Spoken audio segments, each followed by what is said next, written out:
You're listening to Bookin' Around Town with Jacques on the audio flow. Hey everybody, welcome to another episode of Bookin' Around Town. I am your host Jacques, and today we are booking around the town of Dallas. Yes, Dallas, Texas. My favorite football team is there. No hate, no judgment, people. Please, just let me have my moment. Big Dallas Cowboys fan here. But more than that, I am a big fan of today's guest. We are here to chat about her latest release, the Mount Trilogy, with Ruthless King, that just released a couple weeks ago. And it's doing well on audio as well as an ebook. So if you haven't had a chance to pick it up, then you definitely need to. But not only that, I fell in love with her with the Dirty Billionaire series, I believe. And of course, like I always do, I read and listen to everything backwards. So I fell in love with Greer and Cav before I got to know the rest of them. So today we get to chat with Meghan March. Hi, Meghan. How's it going? Hi, Jacqueline. It's great to talk to you. I know. Welcome to Booking Around Town. So everybody, we are booking around the town of Meghan. What's the closest big city you're in? Austin, Texas. All right. So today we are booking around town, the town of Austin, Texas. And Meghan, are you originally from Texas? Are you a Texas girl? I am not. I am a Michigan girl and recently moved to Texas. Yeah. So you're a Midwesterner. I am born and raised. I love you even more now because I'm from Indiana and you're really right across the water from me. So yay, team Midwest.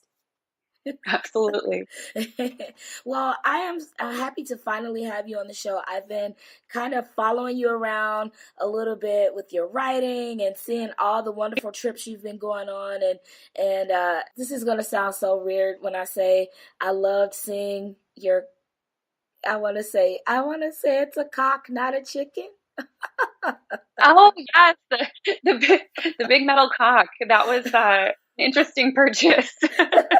It just sounds so weird saying it, right? Like, I loved your cock, Meghan. And it's like, what?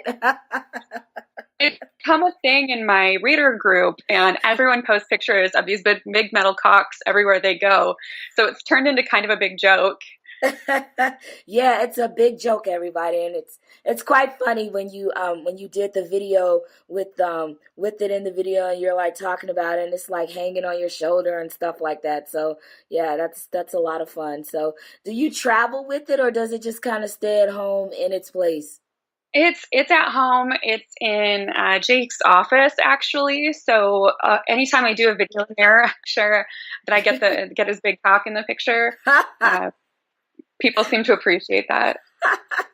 It's just the funniest play on words, I tell you. It's like you want to say it, but then you kind of feel bad about it, even though you know you're talking about a big rooster, but still, it's kind of funny. True. Yes. Okay. So we are in November, and November, in case you didn't know, is my favorite month because of Thanksgiving. Do you have any family traditions or anything that you like to do around that particular holiday? I love Thanksgiving. I love that basically we just get together, my whole family, and eat turkey and mashed potatoes until we can't eat anymore. And I make it a personal mission to try every single pie that my aunts bring. So you're a big pie person. I am a big food person just in general, but I love pie. So you're a foodie. Not a fancy foodie, but I just like to eat. I'm not going to lie. That's so funny. So traditionally so are you the type of family that eats pretty early and then you go back and eat again later on? Yeah, my grandma's house, we usually have Thanksgiving dinner around 1:00. And then by the time everyone's ready to pass out is when the pie comes out. And that's like kind of step 2 in the process. And then, maybe you're eating leftovers by like 6, 7:00. That's so nice. Lucky. We don't eat until about 4 or 5. So a lot of my friends, they're already like on the 3rd helping of Thanksgiving dinner and we're just getting ours. And then dessert usually just rolls over until tomorrow because we eat so late. Yeah, we suck. Yeah, that's tough. That's tough. I like to not eat all day, and I can hold off till about 1 o'clock, but I don't think I could hold off until 4. Yeah, it's awful for us. My stomach's usually growling, and I'm like, somebody fix something, and then I just drink wine. So that's always a good carryover, you know. So that's kind of how we do. So Megan, I want to know about you and your journey to writing. I honestly can't remember the first Megan March book that I read. Wait, let me think about it. Oh, I know, because I wasn't reading. I was doing audiobooks. And so everybody kept calling me a dirty girl, and I was like, what does that even mean? And they was like, you haven't read the Dirty Girl series or anything? Don't you know what that is? It's like Megan March has this whole series, this dirty series. And I was like, I don't know what that is. And so that's kind of how you hooked me, and I started backwards because I didn't start with Cray. I started in the second part of the story. And see, my mind goes blank with everybody's names. But With Greer and Cav, that was, Greer, yes. yeah, I started with them, and it was like, that's not even the first books. And so I hung my head and I started over from the beginning. And so just want to know a little bit about how you actually got into writing. Did you stumble into it? Did you always have this idea that you wanted to be a writer? Or did you just, kind of decide, no, I think I might try my hand at writing a book? It's still hard for me to realize that I am a full-time author, because that was not my initial plan for my life. I did put writing a romance novel on my list of life goals when I was in 7th grade for language arts. I'm a Mm-hmm. really goal-oriented person. So I had a lot of different career ideas as I was growing up, but I started reading romance way too soon. I probably shouldn't admit when I started reading romance, but I've been a hardcore romance reader since my early teens, and I just devoured them. My mom read romance, and I would steal her books and I would read them. And I knew I wanted to write a book someday, but it wasn't really planned for a career. So I went to law school after college. I got a business degree, and then I got a law degree. And I was about 4 or 5 years into practicing law when I realized I really didn't enjoy it. Mm-hmm. And I read, like, reading romance got me through law school. I remember going to Barnes and Noble right after a final. I think the final got out at like 8:30, and I knew Barnes and Noble was going to close at 9. So I hurried so I could get a book, so I could put it out of my mind, because romance was always ultimate escape. Yeah. Um, so I started writing my first book in about 2012, and I had no clue how to write a book. And I just, I kind of messed around with it for a while, and I would read books, and then I'd read books about writing books. And it took about 2 years to figure out what I was doing. And after that, I just was hooked. So you were a lawyer, Yes, I was a corporate lawyer for 8 years. and then you said, "Yeah, I don't want to do this anymore." Yeah, I was about 5 years in, and I knew that it's not what I wanted to do with the rest of my life. I wanted to be able to travel and have adventure, and I just knew I wanted something different. But making your job as a full-time author can be really tricky. Yeah. And I was very blessed to, figure out how to make that work for me. And here I am. It's Last week was my 2-year anniversary of being a full-time author. Oh, yay. Happy publiversary. We'll go Thank ahead and play the sound effect, the clapping sound effect for you, because I think that's amazing. And it's interesting. The more and more that I speak with authors, many of them start in careers that they thought they wanted to be in, but in the back of their mind, at some point, they realized that they really wanted to write. And a lot of them, such as yourself, have taken that leap to leave from corporate or those type of positions and really go into what their passion is, and have been very successful in it. So congratulations to you and the success that you've had so far. Thank you. It was a tough road. It's not an easy thing to do, but it's so worth it. It was a lot of hard work, but I, I don't regret having been a lawyer. It's given me so much of my foundation for my writing and research for books. And it's, I'm really, really, really lucky, really happy to have ended up where I am. Yes, you are. And thank you so much for all that you do with your books, and your fans absolutely love you. And I know that you've got a couple of series here that's going on. You've got the Beneath series that a lot of people seem to really be attracted to and really love the characters in that series. So, what was kind of your motivation in writing those stories? The Beneath series was actually, I was on a flight to New Orleans and I was going there for a legal conference. And I had this idea about a girl running, kind of running away from her life and losing herself in New Orleans to create this completely different life and just walk away from everything she'd known. And when I got to New Orleans, I ended up skipping the entire legal conference to wander. I know, it's so terrible, right? You can say that now, but back, I know. I wandered the city and I just fell in love with it. And this world just kind of evolved. And I'd never intended for there to be 7 books. And they really grew organically. And after the first one, I was like, oh, I'll write one more. And then the second book has really made my career. So I couldn't stop after that. Yeah, you had to keep going. And it is something about New Orleans when you get there. It's kind of like magic. It basically engulfs you or draws you into the city and the surroundings, and it kind of makes you just want to write about it. And it does. There's something so magical about New Orleans when you're standing in the French Quarter in front of Jackson Cathedral. You kind of soak up the essence of the city, and there's something so special about it. And I keep setting books in New Orleans because I love it so much. Yeah, you should just keep setting it up there. Any hopes of ever moving, or are you all about Texas? Texas is it for you? Actually, I am moving again. I'm not 100% sure where.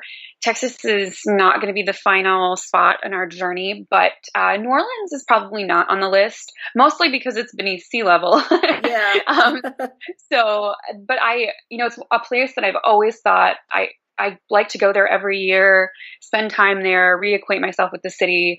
I just keep going back, but I don't ever plan to move there. Yeah, I think there's a lot of places like that, you kind of enjoy visiting, but you don't really want to move there. It's okay to go and visit for a week or two, but then you just want to go back home. And I feel the same way about California. I like to visit, but I don't ever think I want to live here. It's all about the traffic, but so the Beneath series, I think, is one that so many people enjoy, and like I said, they relate to it. It's 7 books, but I will tell you what got me again was the Dirty Billionaire trilogy, and then also, gosh, because you had like 3 sets of dirties. Does that even make sense? Is it 3? There's 2. So there's the Dirty Billionaire trilogy, then the Dirty Girl duet, and then there are 2 more duets, but I kind of stepped away from the dirty name. Okay. But they're all in the same world. Yes. So let's talk about it because, again, that's where I kind of fell in love with your work. Again, I started backwards with the Dirty Girl duet, and then I went to the Dirty Billionaire, and then I got finally real dirty and real sexy, and everything's dirty, and a real good man, and all of them. I love all of your characters. I love the male characters, but it's something about the female characters that I appreciate because they are these strong women, but they're sexy and they're funny and they're smart. And any particular people that you kind of shape these characters around, any people personally, or did you just take parts of you and create these different characters? It's really a mishmash, and a lot of my characters come to me kind of fully formed already. So, since Banner, she was in Real Good Man, Real Good Love. She is probably the funniest heroine I think I've had. I love her. Yeah, she's really over the top, and she kind of came as Greer's best friend, and she's one that came to me fully formed. Greer she was a lawyer and hated being a lawyer. So Yeah. she definitely got that from me. That was very personal. But they are. I think every character I write does have a piece of me in them, but they really truly take on their own personalities because no reader wants to read the same character over and over, and I certainly Right. don't want to write the same character over and over. But so it's friends that I've had. I will use true stories, pieces of them in my book that I've gotten permission from friends to use and Uh-huh. whatnot. There's a little bit of real life in all of them, but majority is fiction. Okay. The majority is fiction, but I want to know which one of your dirty boys is your favorite. That is such a hard question. Um, Creighton Karras was so alpha dominant that, Yes. you know, he came from a very different point in my life when I was, I just wanted to write this total jerk, and I don't know why. uh, but I think one of my favorites, I love Boone from Real Dirty and Real Sexy. Yeah. He's a country singer, but he's kind of rock and roll, and he got really swoony, and I didn't expect that out of him. And he really stole my heart in a big way. Yeah, and it's so funny because he had such a kind of a small part um in was it Real Good Man that we saw him, and then we Mhm. met him through Holly, and Yes. and then we were kind of, and then I think everybody was like, well, is Boone gonna get a book, because the way things had happened at the end of the other book, and was like, Mhm. well, he can't just be left like that. That's not even right. But I think the thing about Boone is that he's this big rough and tumble guy, but he was so vulnerable, and he was just so sweet. Can I say he was sweet? He really was. He surprised me. And Boone, if I just, by background, I actually plotted Boone's book about 3 years before I wrote it. I actually wrote Wow. the beginning of it. Yeah. And so sometimes I have to be patient and let the series play out in the order that it takes. But Hmm. his character has really been in my head for a long time. And that happens to me a lot. I let these characters kind of grow like in the back of my mind as I write other books. But Boone was one. I've been waiting to write him forever. So when I finally got there, I was so excited. But he even surprised me. And you're right, he was sweet because it's it was almost it was a little bit difficult to write somebody who has that level of fame and trying to Hmm. put yourself in that position of what would that be like. And luckily for me, I have two cousins that work in country music. Hmm. So I was able to ask a lot of questions about what it's really like, what it's really like to work with these guys, what are they really like, and that's Hmm. how I did my research for him. Yeah, I think I would like to say that he was one of my favorite, and I like the whole premise of the story, and how it kind of was laid out and everything, and just again, he was very humble. He was a humble guy, and he wasn't, kind of like, look at me, I'm this big celebrity and blah blah blah, and he really just wanted to almost kind of be normal. It seemed like he just wanted to be a regular guy who enjoyed his music and, find that perfect woman. And I love that story. Yeah, So there's me, thank you. there's my favorite. That was my favorite story. Oh, thank you.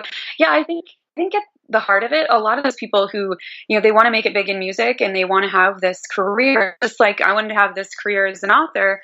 And then when they get there, they love it and they appreciate it. But there's a part of you that never changes. And, I don't think it matters how big you get. Like there's always a part of you that's going to be very humble and down to earth. And I Hmm. think that's what makes the best celebrities because you don't want, I mean, as a fan, you don't want to find out that they're super cocky and a jerk.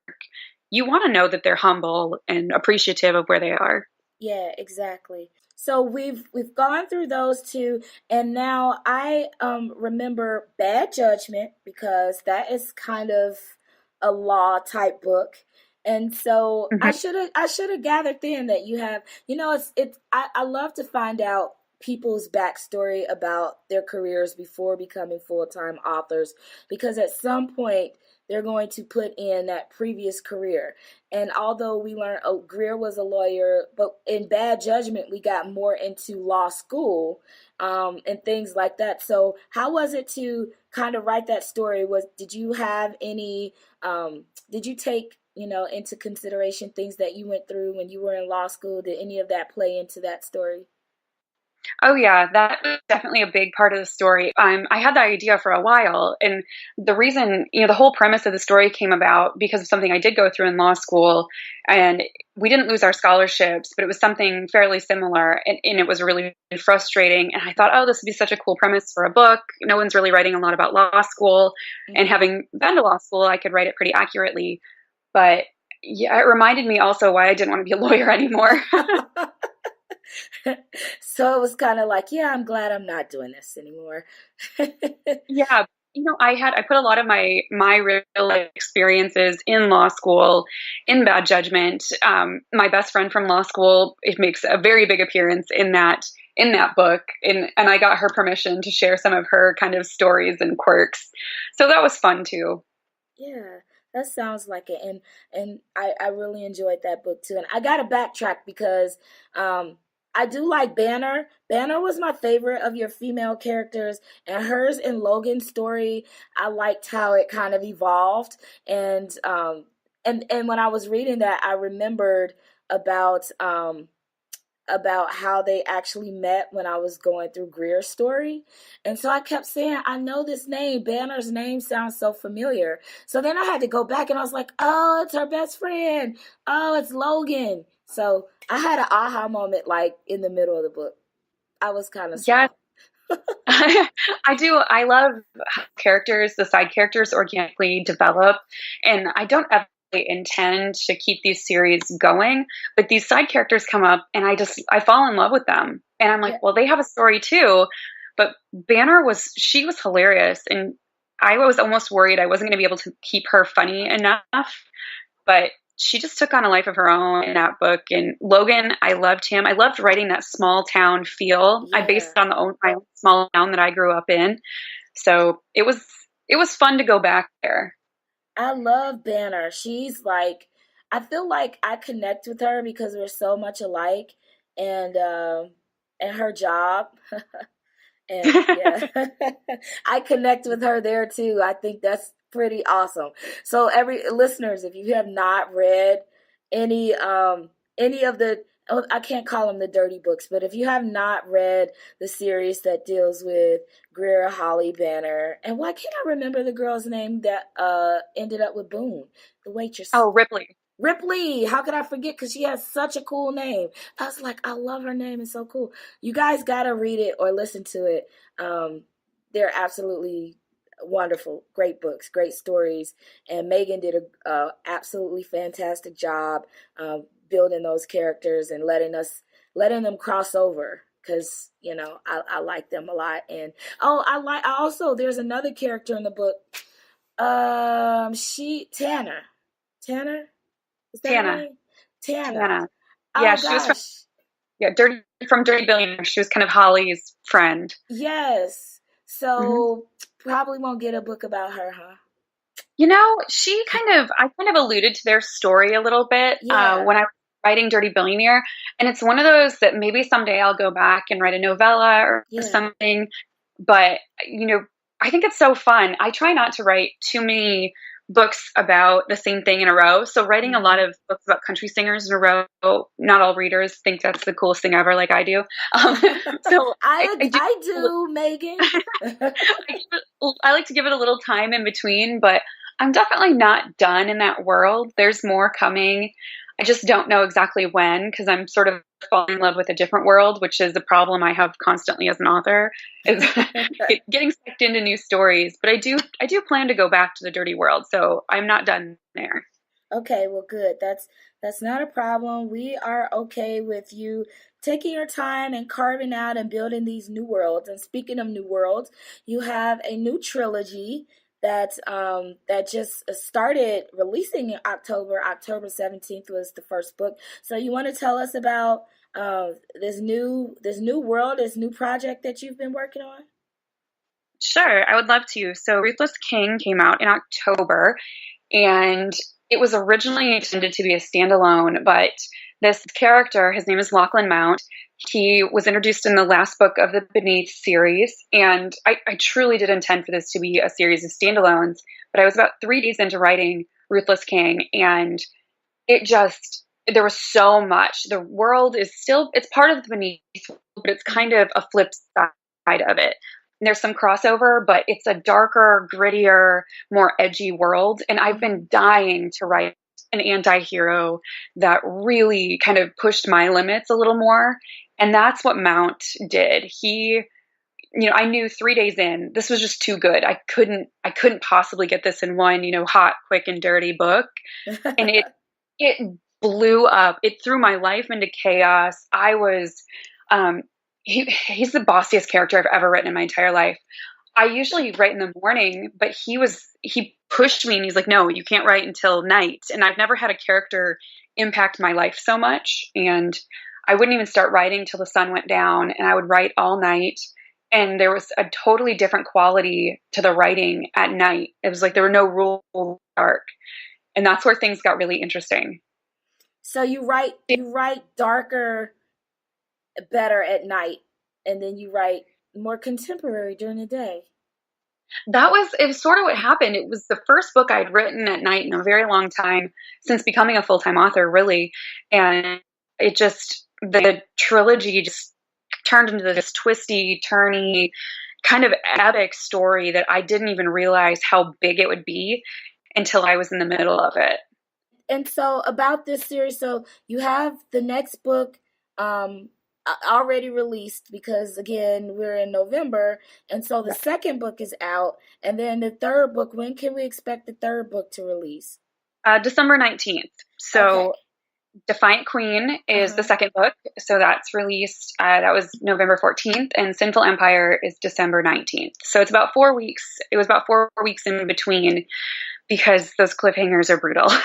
Gosh, I hate cliffhangers, but at least with yours, we don't have to wait like 6 months for it to come out, because that really drives me almost wanting to really jump off a cliff.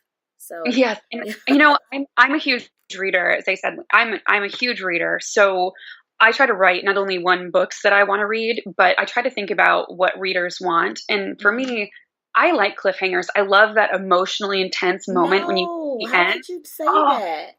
I love it. But what I love more is when I know the next book is coming, because you're Okay. right. I'm on month 15 waiting for the next book in a series that I am head over heels in love with. And but for the right story, I have no problem waiting. But I'm like, all right, we're over a year.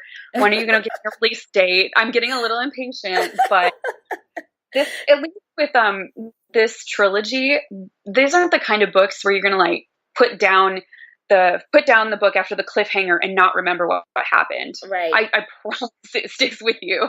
Yeah, and the good thing is there's not a long wait time, so we really appreciate you being able to get them done so quickly. And how do you balance your writing time? Do you have a particular schedule that works well for you? I know that you and I chat, and you're like, I'm on deadline. I've got 3 books to write. And have you found that since you wrote your first book, or your first, couple, that it's easier for you to write a little bit, I don't want to say faster, but be able to flesh out the book a little bit quicker?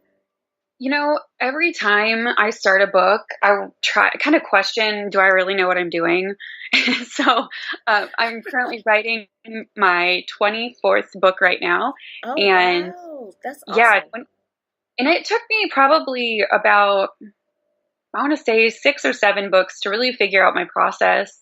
And every author has a different process, but and mine still evolves. It changes, just like it did with Ruthless King, Defiant Queen, Simple Empire.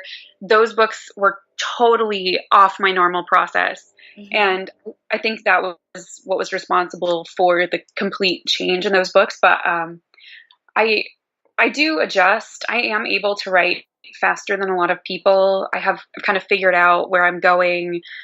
I do a lot of plotting, but just short term. So before I go to bed at night, I will spend 20 minutes just visualizing the scenes I'm going to write the next day. So if I'm writing in the morning, I wake up, I roll out of bed, and I start typing, and I know what I'm going to write. I don't stare at a blank screen and wonder where the book is going. That's awesome. I wish I had that capability. I stare at my screen a lot and I might get to a whole sentence or two and then it's like I don't know what I'm doing and then I'd have to go do something else. So yeah, I applaud you for being able to do that and you definitely write fairly quickly. So once this series is done, is there what can we expect from you after that? Are you going to be taking any breaks? Are there any type of books that you haven't written yet that you would like to? Anything that's more paranormal? I don't know. What do you got? So 2018, I pretty much nailed down my schedule. I have another story in this anti-hero collection that Ruthless King is part of. And that's what I'm really sinking my teeth into right now. And like I said, I'm obsessed with anti-heroes. I love them as a reader and I love writing them. So I'm doing another one of those. And after that, I am actually going back to the dirty world. Yay. Yes. I like just hearing I'm going to the dirty world. It's something about that that just kind of sounds sexy. Yeah. So, honestly, I have hundreds of book ideas written down that I keep in a file. And sometimes I feel like I'll never, ever, ever get them all written, but there's no end of ideas. I feel like at this point I've got the next 5 years, but wait 2 months and I'll have another idea and then I'll move my whole schedule around to fit that in somewhere. Well, that's good. And I also see that you were a part of 1001 Dark Nights this go around, and those are pretty short, kind of like short novellas that normally play off of a world that's already built by an author. And so, what was your book in the 1001 Dark Nights anthology? I was actually a 1001 Dark Nights discovery author. So that's it's like kind of the process by which you get into the 1001 Dark Nights family. So it was actually a beneath book that they included in the collection. So the 1001 Dark Nights readers could be introduced to my worlds. So it was Beneath These Shadows. And that was really cool to kind of have that introduction. And it's something that I love about the 1001 Dark Nights. So you were one of those, one of your books actually went into it. And so 1001 Dark Nights has really grown since then. And it really, I think, introduces a lot of readers to authors that they've either heard of and just haven't had a chance to read any of their books. But because they're a part of that, everybody wants to add books from the collection into it. And so that's how I found a lot of people too. So listeners, if you have not picked up 1001 Dark Nights, there is one that Megan is a part of, and I think it says it's bundle 11. So be sure that you go and check that out and you'll get a chance to get introduced to the Beneath series. But I'm so looking forward to taking part in this new series. I also like you call them anti-heroes, and and I think I should start using that, but I have another name for it that I can't say on the show. But I like those I like those characters too because they always have a backstory and it lets you know that they're still human and there's something that caused them or something happened to kind of shape who they are, and we still fall in love with them anyway. So I'm looking forward to finding out more about them in your books. Yeah. That's one of the reasons I love writing them and I love reading them because you meet these characters that they've become such a huge presence in whatever world they're in, and you have to wonder what made them that way. How did they get like that? What was it that spurred them to become this person that seems like, especially a lot of mine, basically become a bad guy. And they're not bad boys; they're bad men. Yeah, so, bad men. They are. And, Mount is no exception, but that's the really fun part to me is to kind of expose the backstory to the reader, as you go. And there are some flashbacks that will just tear your guts out because they're you're all of a sudden you understand, you're like, oh, okay, now I start to understand where this person came from and how they were formed. Because honestly, that's how all of us have life. I mean, we all have the things in our past that shaped us into the people we are, and book characters are no different, really. I mean, if you want to create relatable characters that people want to spend time with, I think they have to be real because it gives them that three-dimensional feel. Yeah, exactly. And we can't wait to finish the series out with you in December. So this year is over. You're done with book signings and things like that. Did you enjoy all of these signings that you went to this year? I did. It was a huge year for book signings. I had two international ones, and there was a lot of travel, and it was a lot of fun. And it's really great to be able to meet readers in multiple countries, and just everyone's there for the same reason. We all love books, and it's really the coolest thing. It really is. And I was so happy that I had a chance to meet you in Chicago. You had no voice. You sounded like I did a couple weeks ago. And I felt so bad for you because you wanted to talk to everybody. And I was like, don't talk. You sound really bad. It sounds That's really that's bad. That happens to me on occasion, especially because I guess when I'm home, I don't talk that much. And you get me out in public with readers and other authors, and apparently I can't shut up. And I talk until I lose my voice. And then sometimes, if you catch a bug traveling or whatever, I made it through my signing in Australia with a voice, and I signed 950 books that Oh my day. And gosh. was the biggest signing I've ever been to. It was absolutely nuts. So I was really proud that I was still able to talk when it was over. That's wonderful. And maybe it's just the fact that you were in Australia and they have a different climate and you were just so happy and your voice was happy. It said it was going to let you keep it while you were there. And so that's probably why. And you look like you had a really good time there.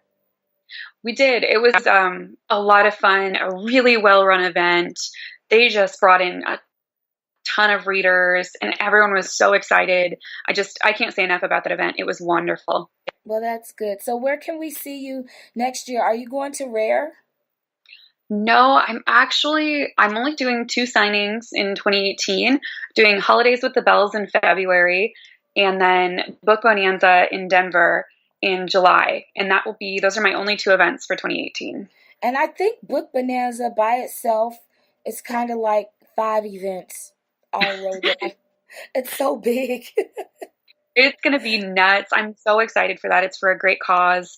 So I was really excited to be asked to take part in it. And after that, I'm going to take a little break, I think, and just hope I'll be moving and figuring out where I'm going and what's happening in life. And then I'll start going back to signings again. That sounds good. And we are so excited that we'll get to see you. Well, I'll get to see you at Book Bonanza. I'll be there ready with my new set of books for you to sign for me. And I wish you much success the remainder of this year and more success to come. You're doing a great job. Thank you. Thank you so much for having me. This has been awesome. You're welcome. And now, before we go, I always like to give my authors a chance to let everybody know how they can find them, whether on social media or on your website, how they can find your books and also get more information about what's coming up for you. So it's all yours. Take it away. You can always find me at www.meghanmarch.com or Facebook, Meghan March Author, or on Instagram, Meghan March, and that's Meghan, because my mom decided to spell it the fun way. Meghan. Exactly, right? Yep, I'm pretty much everywhere. You can stalk me on any platform you want. I'm all over. All right, sounds good. Well, everybody, thank you so much for joining in for this episode of Booking Around Town, the Austin, Texas version. Again, thank you so much to our special guest, Meghan March, for being here with us. Please be sure you're following us on Facebook at Booking Around Town, also on Instagram at Booking Around Town, and Twitter at Booking Around TWN. You can also hear this episode on iHeartRadio as well as TuneIn, or you can download it on iTunes or Google Play Music. And as always, you can visit us on YouTube on the Booking Around Town station. Until next time, everyone, thanks so much for joining us and have a great day. And remember to keep booking. Bye.